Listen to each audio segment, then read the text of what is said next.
Bonjour, bienvenue sur la chaîne de Tamers et Dualistes. Aujourd'hui c'est William, qui va vous présenter du coup une decklist Fenrir. Non pas Takemi Kazuchi, malgré la miniature qui présente un peu est-ce que le deck est viable ou quoi. C'est juste parce que du coup on va parler un petit peu de l'avenir du deck. Ce que vous savez, du coup c'est Fenrir Takemi Kazuchi, c'est le deck avec lequel j'ai fait top 8 à Bordeaux. Et du coup c'est un deck que j'ai spammé, j'ai joué tout ça depuis que le deck est sorti. Mais avant je jouais aussi Fenrir en BT14 quand le deck est arrivé. Et maintenant que ce pauvre Fenrir BT17 a été limité par Bandai et par la banlist, le deck version Takemi Kazuchi n'est plus jouable. Je pense pas. En tout cas, il y a des versions qui jouent l'Engine Seekers sorti justement en BT20, BT20, BT21. Non, BT10, BT21, oui, 2.5 quoi. Mais honnêtement, c'est nul à chier. Du coup, on back to basic, on retourne du coup sur du BT14 All Style avec juste des nouvelles cartes qui améliorent le deck, dont deux nouvelles qui ont sorti récemment et le reste, c'est sorti dans BT16, je crois maximum. Avec ce deck, du coup, j'ai fait le tournoi de Toulouse de vendredi à Fantasy Sphere et j'ai fini premier à l'issue des rounds. Pour ça, du coup, je vais faire une présentation du deck, du coup, les carte par carte. On va voir ensuite le tournoi, comment ça s'est passé et quelques améliorations possibles et réflexions sur le deck. Et c'est parti pour les profiles, quoi. Allez vite. Alors, on va commencer du coup par les niveaux 2, du coup, les bébés. 4 fois le Bowman qui aurait dû se faire toucher par la banlist et non pas le Fenrir. C'est elle qui lance toutes les singeries et c'est elle qui permettait au deck Takemi Kazuchi de faire n'importe quoi avec 0 de memory.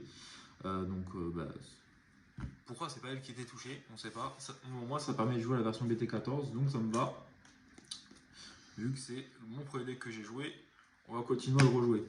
On commence du coup par le niveau 3 avec le Lugamon BT14, l'engine principal du deck, la carte qui fait que le deck tourne du feu de Dieu. Mettre AG en dessous pour gagner un memory, ça lance tout le deck en fait.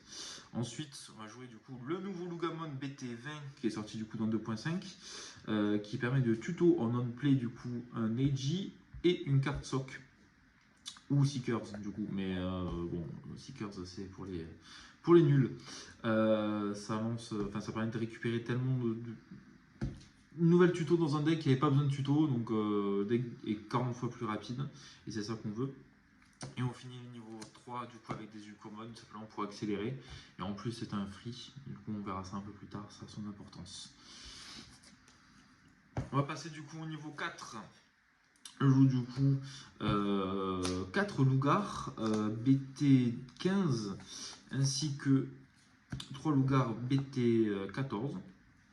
Je pense que je vais invertir les nombres. Je pense que je vais jouer 4 de lui et 3 de l'autre. C'est simplement parce que son effet en inherit est beaucoup moins bon, mais son effet en tant que Digimon est mieux. Et l'autre c'est l'inverse. Du coup, je préfère l'avoir lui que l'autre. Du coup, je vais faire la modification. Avant je jouais ça, mais bon. Je vais me tromper. On continue avec 3 Tyrannos tuto, encore une fois, c'est comme le Luga qui vient de sortir, mais cette fois-ci, lui il est pour 4. Du coup il est un peu moins bien, mais il est bloqueur aussi, donc ça compense. Pour finir le niveau 4, le Black Gâteau, en vrai je vais le cut. C'est ce qui permet de faire les OTK entre guillemets sans rien de plus, rien qu'avec lui en cimetière. Mais en gros, en vrai, t'en as plus trop besoin maintenant qu'il y a des cartes un peu plus drôles qui sont sorties. En vrai, je trouve que maintenant, dès qu'il lâche plus vraiment des OTK en une fois, et il lâche plutôt des OTK en 2 fois.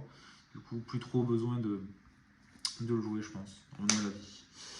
On continue avec les niveaux 5, du coup, le Sol Lugar, l'OG, le BT14 x4. Pour moi, il est 1 milliard de fois supérieur à celui de BT16 dans cette version, évidemment.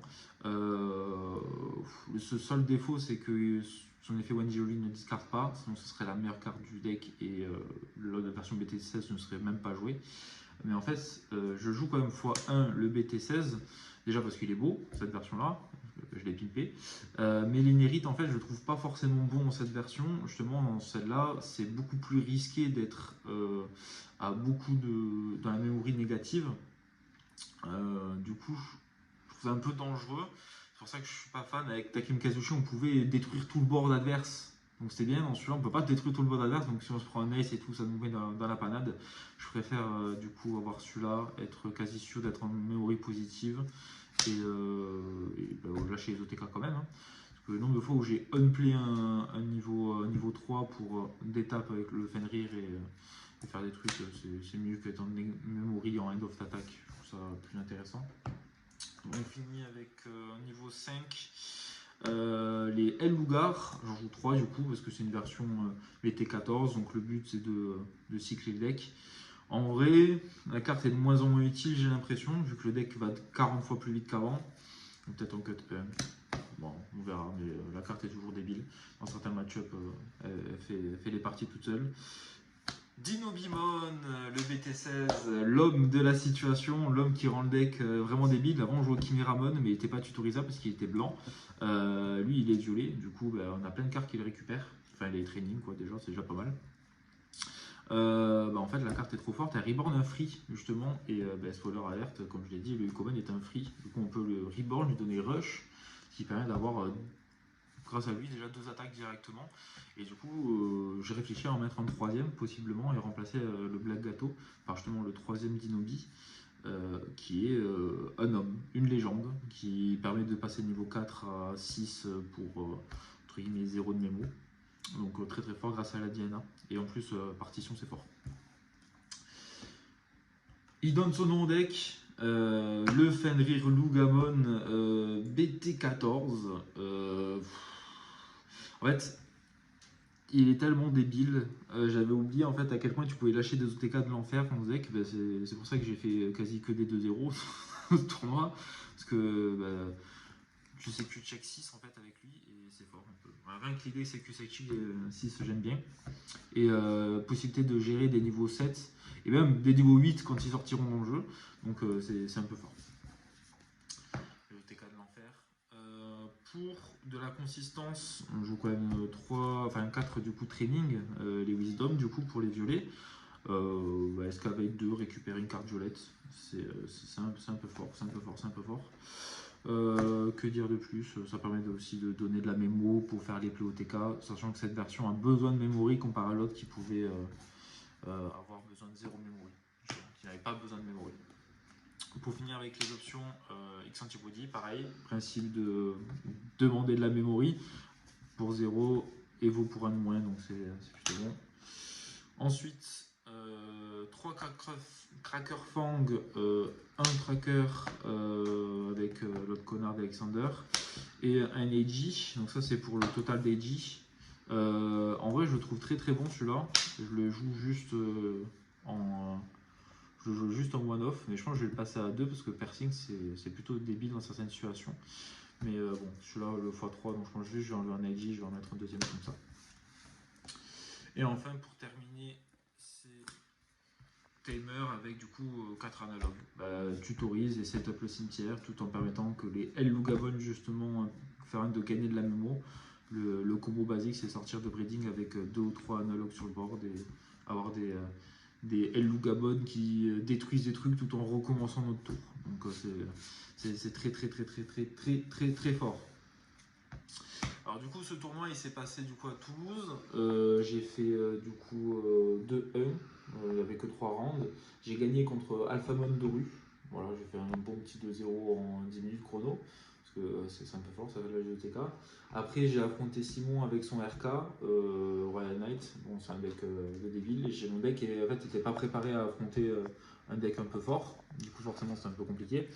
Et après j'ai affronté X-Cross, la nouvelle version avec 2.5, 2-0 en 10 minutes aussi, malgré que j'ai OTK sous Valdurarm quand même, donc ça fait drôle.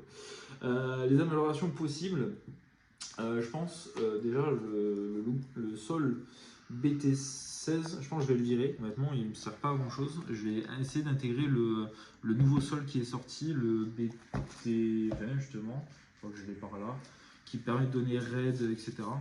Donc, je vais essayer d'intégrer lui, et aussi pour avoir la protection aux options. Il ne permet pas de suspendre, mais bon, on fait ce qu'on peut. On va essayer de faire des trucs. Autre amélioration, comme j'ai dit, je vais essayer de mettre un troisième un troisième Dinobimon pour accélérer encore plus les OTK de l'espace en check en 10 et faire des trucs plutôt sales à mes adversaires. De toute façon, c'est le but de ce deck, c'est faire des choses très très sombres. C'est pour ça. J'espère que cette vidéo vous a plu. N'hésitez pas à réagir en commentaire s'il y a des choses qui vous ont pas paru claires ou vous voulez des explications tout simplement ou un avis sur des trucs. Passez une bonne fin de journée et au revoir.